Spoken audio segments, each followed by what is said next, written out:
Após o diagnóstico do filho, a Cassiane começou a perceber que ela também tinha características do transtorno do espectro autista.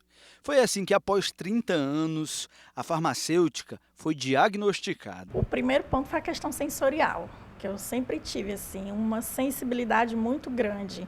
A minha mãe sempre disse que eu fui uma criança muito metódica, porque eu gostava de tudo muito organizado, eu sabia muito bem onde estavam minhas coisas, e se alguém tirasse do canto, para mim era o fim, tipo, tinha que ser no lugar certo. Eu tive uma dificuldade social muito grande na época do colégio, eu era uma menina muito retraída, muito tímida.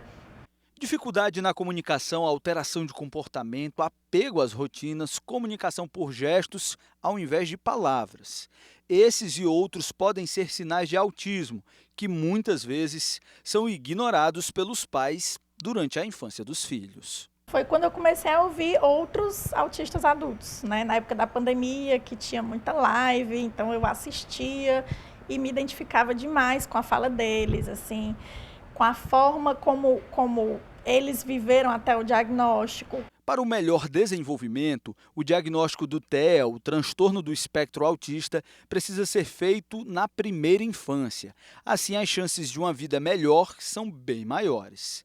É o que faz a Associação Fortaleza Azul, que hoje atende cerca de 300 famílias atípicas e recebe seus filhos para um acompanhamento especializado desde pequenos. A primeira coisa que é o acolhimento, né? A família chegar aqui, a gente acolher, abraçar. Tem gente que acaba de receber o diagnóstico, vem aqui conversar com a gente chora junto, abraça. E aí a gente começa a dar um norte para essa família, né? O que é que ela pode fazer, o que é que ela já pode ir atrás, quais são os direitos dessa criança, né? Porque geralmente os que aparecem aqui são crianças, né? O diagnóstico tardio também acontece, mas a maioria ainda enquanto são crianças. Agora, em um novo momento, muitos adultos buscam ajuda médica para um diagnóstico correto do autismo.